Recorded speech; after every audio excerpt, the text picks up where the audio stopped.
Want to find out how the penguins save Veronica? If you do, you're in the right place.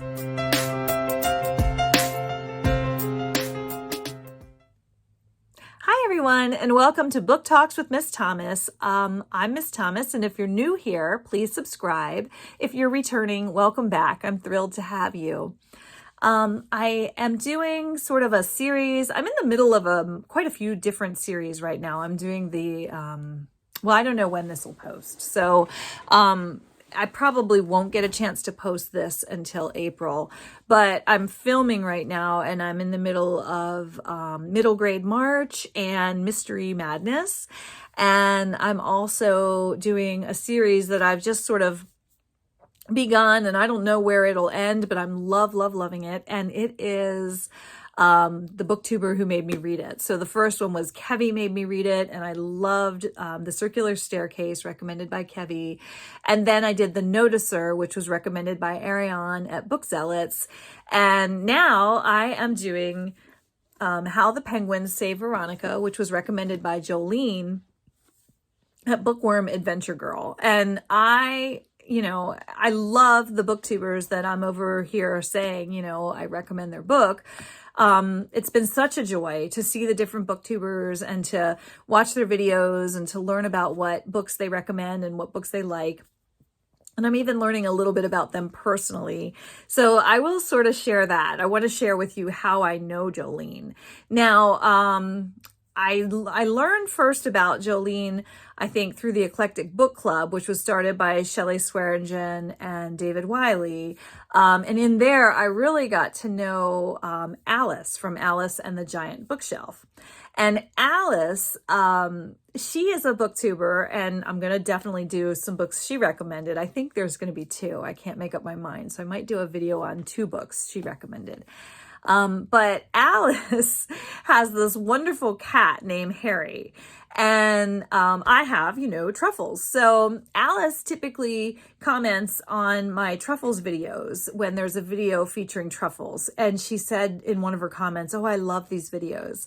And so, go figure, Alice has a cat and I have a cat. And so I get a real kick out of watching Alice's videos. And through Alice, I met Jolene.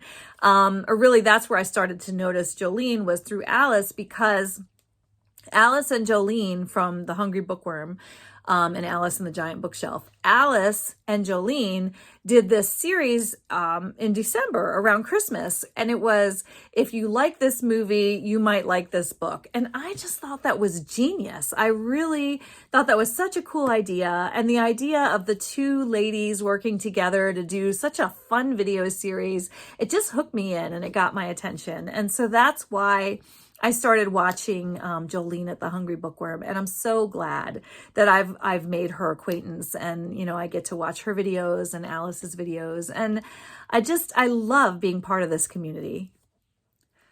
Veronica, you're in luck. That's all I know. Jolene made me read a book. She recommended How the Penguins Save Veronica on her channel, and I was looking for a good book.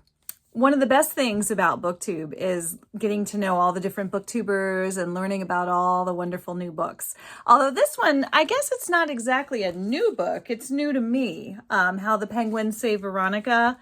And I loved it. I'm just going to start off telling you that. I really genuinely did. If I didn't, I wouldn't review it, because I don't think I'd get on here and bash a book recommended by Jolene. But I did love it. I absolutely loved it. So 2020, I guess it is sort of a newish book. How the Penguins Save Veronica. Highly recommend. So the book is about, obviously, Veronica. She is this crotchety elderly woman, and she begins reflecting on her life and discovers that she has a grandson that she didn't know about, and his name is Patrick. And sometimes we learn about Veronica in some chapters, and sometimes we learn about Patrick. And then sometimes we learn about the penguins through a blog written by someone named Terry. So Veronica has this box in her house that has been sort of unearthed by her cleaning lady slash carer. She's actually referred to as a carer because Veronica is very elderly. And so this woman, I think her name was Eileen, lives, no, I don't know. She doesn't live with Veronica. She comes and takes care of Veronica because Veronica has millions. She has a few $1,000,000 and she lives in this big mansion. And this woman, Eileen, comes and cares for her. So I'm going to read you a little bit about Eileen and the box because I want you to understand the tone with which this book is written. I loved it. I don't know, it might not be for everybody, but I love the narrator, Veronica. I love the way she, I don't know, just the way she narrates the story. You have to hear it in order to understand. So I'll just read you like half a page just to give you a flavor of Veronica's sarcasm because I think it's hilarious. Okay, so Eileen is putting away all the mirrors because Veronica decides she doesn't want to look at herself in the mirror anymore. And I guess the storage space was too full, and so she took a big box out. And she says, "I hope you don't mind me asking, Miss McCready, but I had to move this out of the way to fit the mirrors in. Do you know what's in it? Do you want it? I can always ask Doug to take it to the rubbish tip next time he goes." She dumped the old wooden box on the kitchen table and goggles at the rusty padlock. I chose to ignore her questions and inquire instead, "Who is this Doug?" "You know Doug, my husband." I'd forgotten she was married. I'd never been introduced to the unfortunate man. "Well, I shan't be requiring him to take any of my possessions to the rubbish tip in the near or indeed distant future," I tell her. "You can leave it on the table for now."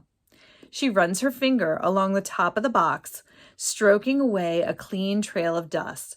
Expression number 2, nosy, has now established itself on her face. She leans in toward me conspiratorially. I lean backward a little, having no desire whatsoever to conspire. "I've tried the padlock to see if there might be something valuable inside," she confesses, "but it's stuck. You need to know the code if you want to open it." I am well aware of that fact, Eileen. She clearly assumes I am as clueless about the contents as she is. My skin crawls at the thought of Eileen looking inside. Other people meddling is the very reason I locked it all up in the first place. There is only one person who I will ever permit to see the contents of that box, and that person is myself. So the story begins with Veronica and the box. And the box contains her diaries from her youth. She was 15 and she survived World War II. And so there are some passages that reflect on her life as a teenager during World War II and the things that World War II has done to her life. You know, it's taken her family. And so it's not a really sad book. Actually, I thought it was mostly a very funny book and a very beautiful book. But there is some reflection on her childhood. She was 15. She reflects on that year of her life during World War II. And come to find out, she had a son during that time that she gave up for adoption because it was wartime and she was a teenage unwed mother. And that son ends up having a grandson ends up having another son. Wow. What would that make Veronica? Her son ends up having another son, and that son's name is Patrick. So Veronica, being elderly and wealthy, starts to reflect on her life and what she can do with her great wealth when she decides to try and locate her grandson, Patrick. And she meets him only to be thoroughly disappointed because Patrick is like this dope smoking, slovenly, recently dumped, I don't know. He's just something. And so she meets him and she's just horrified and shocked when she meets him. And then she decides, well, I guess if she can't leave her, fortune to Patrick, she'll leave it to penguins, right? She sees a a nature show about penguins, and she's just taken in with all the penguins on TV and the story of penguins. And so she decides she's going to pick up and leave for Antarctica, and she's going to decide if these penguins are worth her legacy, her millions. And so she goes and she sort of inflicts herself on these 3 scientists, one of whom is Terry that writes the blog. And she just decides she's going to show up there and investigate for herself if this is a place she wants to leave her money. And so here you have this very elderly, very, I think, sarcastic elderly woman who is just sort of dumps herself on the people in Antarctica, these 3 scientists. And, you know, it's obviously very different weather, very different environment, not a lot of luxuries, but she doesn't care. I have to give it to her. She survived World War II, and she can certainly survive Antarctica. And she's a tough old bird, let me tell you.